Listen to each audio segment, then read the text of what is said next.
From folklore and fairies to monsters and mysteries, it came from the Maritimes. Peeking through his binoculars, on the lookout for birds and cryptids.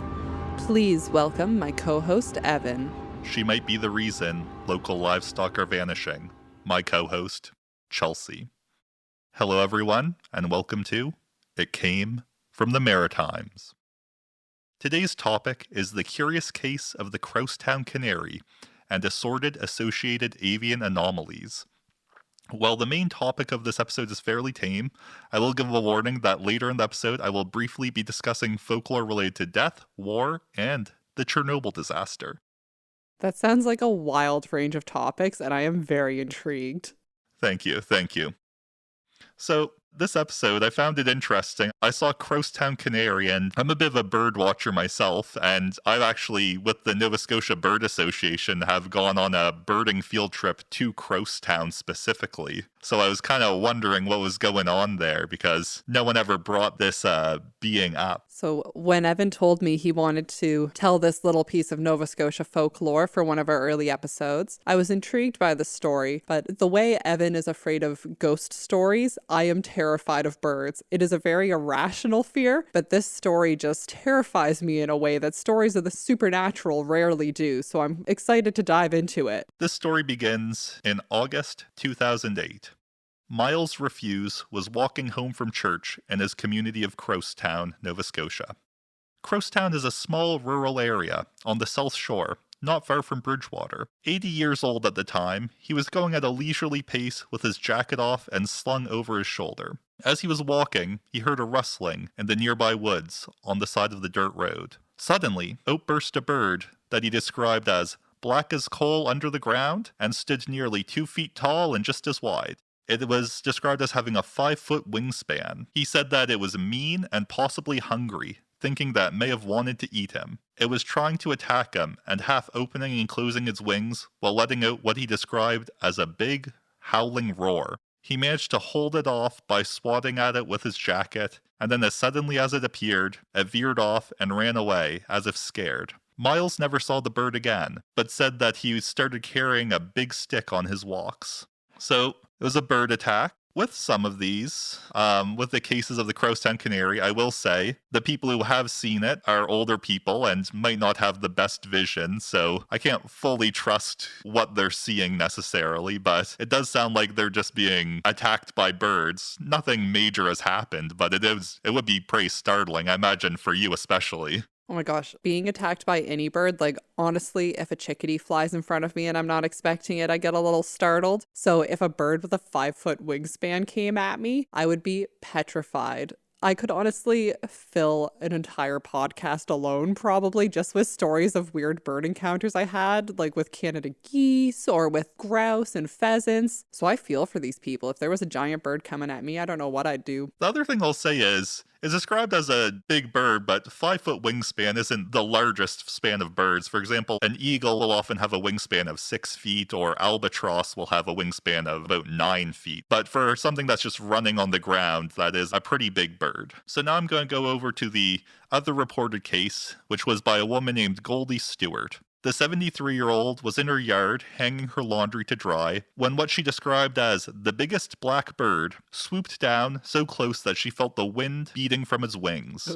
She shooed it away and it flew off, never to be seen again. So with this one, I am a little curious. It sounds like it possibly could be 2 different birds. It could also be the same bird because they're just 2 large black birds that have kind of attempted to attack people, but doesn't seem like it was too dedicated at either time. Never really did any damage. Honestly, the thought of like feeling the beating of the wings, that alone is enough to just make me shiver. Can you imagine if there's this like gang of giant blackbirds just hanging out in the woods of Crousetown? I mean, there might be. I'll say when I was bird watching there, it was pretty tame. Here I was. I used to camp in the area and go to a winery there. This story is making me reconsider. Fair enough. While many accept that this was a monster or an unknown species, there are a lot of theories about what it could possibly be. One thing that I'm considering is that both people who saw it were older, like I said before, and their eyesight might not be the best. A wild turkey, or an escaped farm turkey, seems to be the best match for what Miles might have faced. is about the right size, and turkeys can be mostly black or dark brown, so it match the color.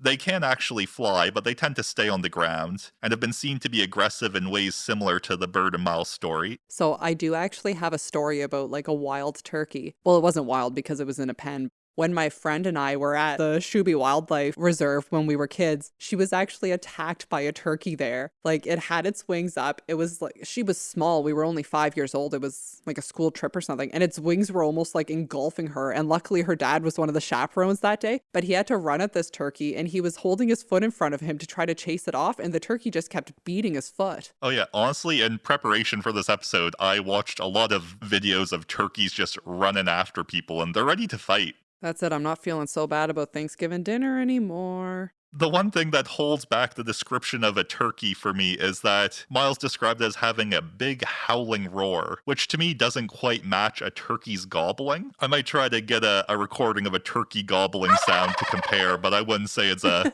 roar by any means. Another possibility could be a large raven, which are known to swoop and defend their food or their territory, which might be similar to the bird that swooped at Goldie. Another theory is a cormorant that has flown inland. Crousetown is not far from the sea, and it's entirely possible that a bird could get to the area. Additionally, they tend to be a bit slow to take off, so maybe what Miles saw with the flapping was actually just this bird trying to take off and being pretty slow about it.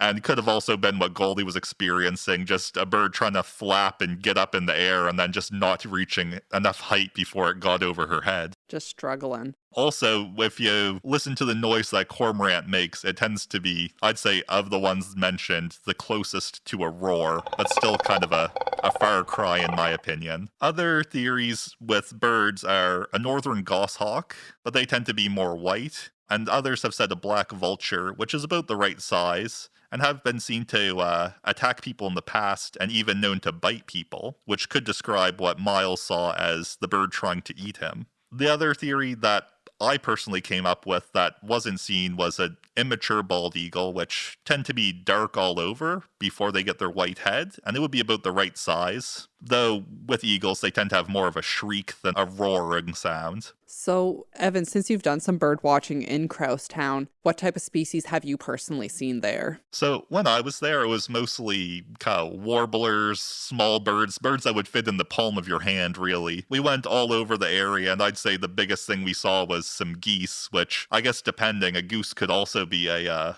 possible bird that would fit the description, being pretty dark all over. And honestly, you know geese. Geese are probably trying to fight just as much as the turkeys are. Oh yeah, I feel like I could see it being a goose. Like, especially like a Canada goose. It has such a distinct coloring. But there are like, I don't know if they're in that area, but one of my theories is like, I know swans can be quite aggressive and there are some like black swans. Would that be in the area? I don't know personally about what type of swans would be in the area. You don't? I need to do some research, but I've seen some swans before and they have hissed at me, so They have an attitude to them. They do. So now I'm going to get into the theories that are a little less likely, but maybe a little bit more fun. This involves extinct species that have been preternaturally preserved, or preserved in a way that's not natural. One is the Archaeopteryx, which is a prehistoric bird that has been extinct since the Jurassic period. Honestly, we don't really know what it looks like because we only have fossils of it, so it's hard to say if it could be true. The other theory involves the moa, which is a flightless bird that has been extinct since the 1400s. They ranged from the size of a turkey to 12 feet tall, with their necks stretched. Look similar to an ostrich, but they were only found to be in New Zealand and not in North America. So I can't necessarily say that they aren't there, but for a flightless bird to make it over is probably unlikely. Anything to say about possible dinosaurs in our midst? Honestly, my jaw was just dropped just thinking of the potential of some sort of like 12-foot tall bird roaming the forest of Nova Scotia. I will say, I think it's more like an ostrich, so it would be like probably 5 feet of neck, but that's a lot of range to come whipping around at you. That's it. Ostriches are pretty scary. I don't know. Canada goose versus ostrich. Canada geese are still pretty aggressive, but... Yeah, ostrich just has the size. Right? I do think if I had to lean towards one based on all of the points you brought up, I'm probably leaning towards the wild turkey. Dinosaurs are cool. I wouldn't hate finding out about them, except if I encountered one myself. Fair enough. So now I'm kind of going to take a little turn here and talk about some folklore that's related to what we've talked about already. Blackbirds are really prominent in folklore mythology, and one that stands out to me is the Morrigan, which is an Irish one that translates to Phantom Queen, who is an Irish war goddess who often takes the form of a crow, or the Bave, which I'm probably pronouncing wrong. It's spelled B-A-D-B, and the YouTube video said it was more like a V sound. There are some differences depending on the source, and sometimes the Morrigan is portrayed as a trio, where the Bave is one of 3 sisters, known as the Morgana. She is said to fly over battles in the form of a crow, which encourages one side of victory and incites fear and confusion in the other side.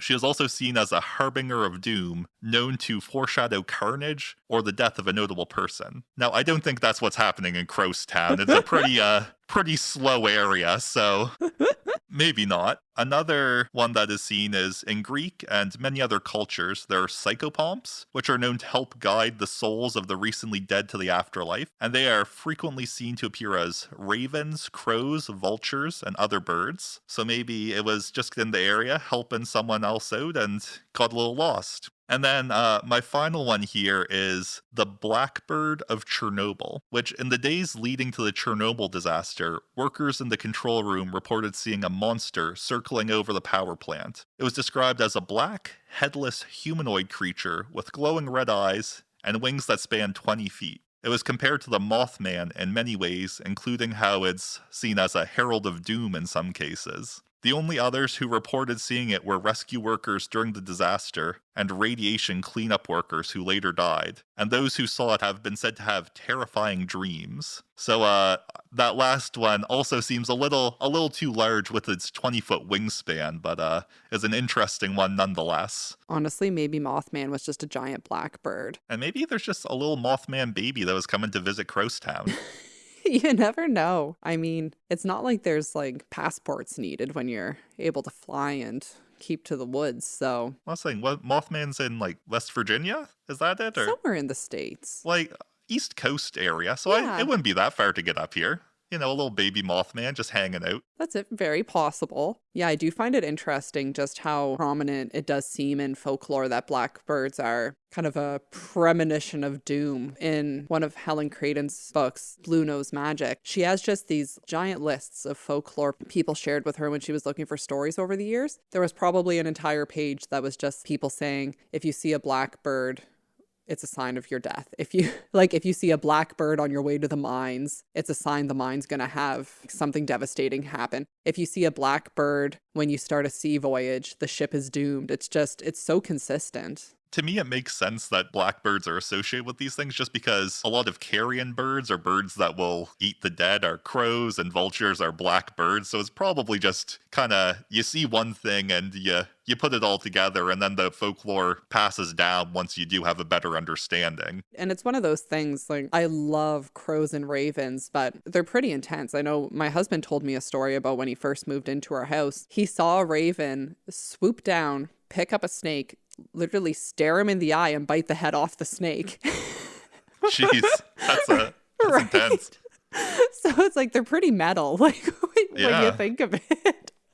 So I can see why people might have been perturbed by them over the years. I wouldn't want to mess around with that either. I wouldn't either. Like, I love crows and ravens, but I keep my distance. Fair enough. Thank you so much for joining us for this episode of It Came From The Maritimes. You can find us on social media on Instagram and Facebook at It Came From The Maritimes, on X, formerly known as Twitter, at ICFT Maritimes. And if you have any Atlantic Canada folklore you would like to see covered in a future episode, email us at itcameFromTheMaritimes@gmail.com. Now we have a little folklore tip that we'd like to share at the end of the episode. The one for today, it's on theme. According to Nova Scotians, if you're born on a bed of goose feathers, you'll be a lifelong wanderer. And that's it for today.